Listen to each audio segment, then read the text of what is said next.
Então vamos lá, gente, dando continuidade ao nosso cafezinho com a história, Léo Martins, nosso professor, nosso mestre, uma pessoa que eu tenho uma admiração gigante, meu companheiro, dividimos turmas, né, de concurso, já aprovamos muitos, tá? Isso aqui é importante, aprovamos muitos alunos para as escolas militares. Eu tenho orgulho de falar isso, de ter um companheiro tão competente nessa missão, honrada demais para todos nós.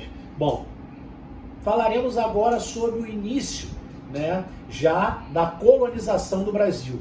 Martim Afonso inicia aquele pontapé, Martim Afonso de Souza, né, e logicamente nós vamos agora falar sobre essa questão administrativa, essa questão política, econômica e social que vai margear a nossa história iniciariamente. Sim, não podemos esquecer também de falar, né, que a expedição Martim Afonso de Souza, ela cria o primeiro núcleo político-administrativo do Brasil, né, Marcão? A Vila de São Vicente, em 1532. Mas faltava algo, faltava um projeto político para consolidar o nosso projeto de colonização, o projeto de colonização do Brasil. Foi aí que em 1534 foi criado um sistema político, eu sempre falo para os meus alunos, diferente do sistema metropolitano. Sim. Enquanto o sistema metropolitano é centralizado, a coroa portuguesa cria para o Brasil um sistema político descentralizado, fragmentado, dividido, capitanias hereditárias, que vai durar de 1534 até 1548, não é isso, Marcão? E esse sistema de capitanias hereditárias, galera, é muito interessante, né? Falarmos algumas situações específicas que costumam cair em prova. 15 faixas territoriais, 14 capitanias, pois São Vicente tinha 2 lotes e 12 donatários para administrar, não é isso? E esse sistema de capitanias hereditárias, é muito importante que se diga, ele transferiu a responsabilidade de colonização para particulares. Perfeito. A coroa portuguesa pensou em quê?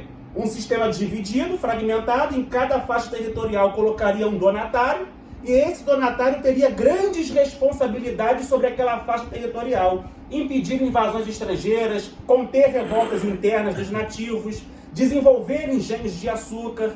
Então, o sistema político de capitanias hereditárias transferiu a responsabilidade para particulares. E uma coisa que muitos alunos perguntam, quem eram os donatários? Os donatários eram nobres portugueses com pequenos títulos de nobreza. Isso já mostra que o empreendimento não era muito atrativo em Portugal. E detalhe, Léo, as pessoas também não reconhecem que muitos deles nem tiveram no Brasil. Eles, não vou para lá não. Gastar o pouco que eu tenho. Exatamente. No caso de Martim Afonso de Souza, era padrinhado do rei. Era um homem que tinha lá. Por isso que só foi questão da própria Spessex. Se liga, galera, outro bizu. As capitanias que prosperaram, sempre caíram isso na prova, né? São Vicente e Pernambuco. São Vicente, logicamente, de Martim Afonso, que era padrinhado do rei, e Pernambuco devido ao próprio investimento em relação ao açúcar, né? Que vai, né, ser o ouro branco do Brasil colonial lá na frente. E como você mostrou essa importância, né? Eu acho interessantíssimo o sistema de capitanias. Na verdade, a consolidação dela foi em 1534, mas antes, em 32, o sistema, né, já era colocado em pauta, o diálogo, que eles já tinham feito isso anteriormente. E algumas pessoas até citam como isso um próprio resquício do feudalismo, que você citou muito bem, né, como, né, não centralizado, mas descentralizado. Né, que as capitanias, elas prosperam, as duas que prosperaram, né, logicamente isso, como você falou muito bem, o governo geral vem e dá uma segurada em 48. Quem vai extinguir o sistema de capitanias hereditárias no Brasil é o Marquês de Pombal. Só no século XVIII, isso já foi questão de ser perigosíssimo. Perigosíssimo. O sistema político de governo geral, ele não exclui imediatamente, ele não acaba imediatamente com as capitanias hereditárias. O governo geral é criado em 1548. Para dar um amparo, na verdade. Exatamente, mas as capitanias hereditárias continuam, tá ok? Questão de prova, se exatamente. Como o Marcão falou, apenas no século XVIII vamos ter o fim oficial das capitanias hereditárias. E já pegando um gancho que o Léo falou do governo geral, ele vai citar agora, também o governo geral vai até 1808. Exatamente. Ele só termina com a chegada da família real ao Brasil. Outra dica importante, importantíssimo. Esse cafezinho eu acho que está mostrando exatamente bons bizus para nossa prova, hein, galera? E outro bizu que costuma ser cobrado, os fatores que contribuíram, Marcão, para o fracasso das capitanias Perfeito, hereditárias. perfeito. A gente não pode deixar de falar disso. Sem dúvida. Não podemos deixar. As responsabilidades eram gigantescas Sim. para simples nobres com pequenos títulos. Sim. Quem eram esses donatários? Eu já falei, pessoas que viviam em ambientes urbanos em Portugal, do nada vieram para um ambiente totalmente desconhecido, hostil, né? De acordo com a cultura deles, um ambiente hostil, violento, porque quando as terras foram divididas em faixas territoriais, a relação entre europeus e nativos deixou de ser amistosa e passou a ser conflituosa. Lá no período pré-colonial, a relação entre europeus e nativos era amistosa, onde prevalecia a prática de escambo, a relação de troca. Mas a partir do momento que a colonização começou e as terras começaram a ser divididas, os nativos começaram a resistir. Perfeito. Aí nós temos uma série de revoltas nativas que, em uma próxima oportunidade, vamos falar sobre elas, Revolta nativa. contra a colonização portuguesa. Mas é importante, né, não perder o foco com relação aos fatores que contribuíram para o fracasso das capitanias hereditárias. A hostilidade das terras, os donatários não estavam acostumados.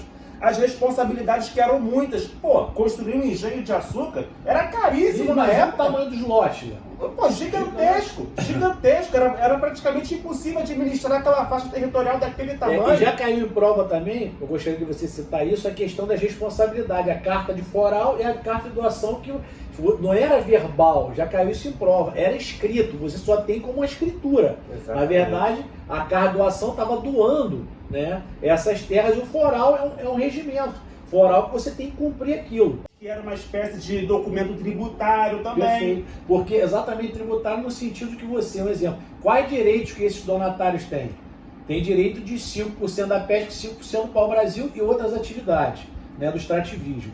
E, logicamente, os deveres deles quais seriam? Fundar vilas, como você citou, Desenvolver engenhos de açúcar. sim, e doar Seis Marias. Isso é principal, porque as pessoas imaginam um lote, vamos botar assim, o Rio de Janeiro, monstruoso. O que acontece? Né? Tem que doar parte. Niterói foi doado ao Índio Araribó, nós estamos em Niterói. São Gonçalo, Gonçalo Gonçalves, e aí por diante. Magé, José Adorno, então eles foram fragmentando e esses pequenos lotes eram chamados de Seis Marias. Outro bizu interessante, como o Léo colocou, perfeito? E Léo, vamos continuar falando do governo E geral. é interessante, só voltando um pouquinho às Seis Marias, Sim.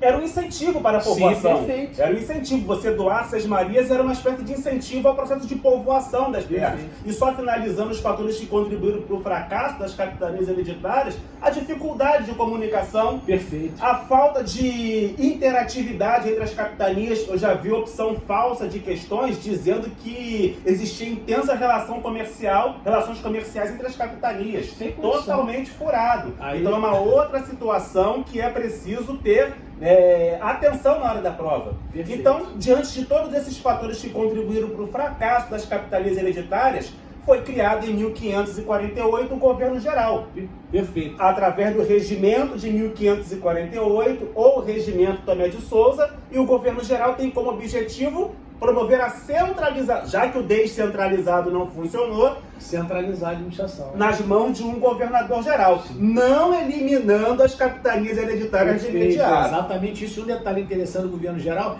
quais funções? Ele vai falar da tríade, né? Tomé de Souza, Eduardo da Costa e Mendes Sá. A função era centralizar a administração, dar apoio às capitanias que prosperaram e fiscalizar a produção.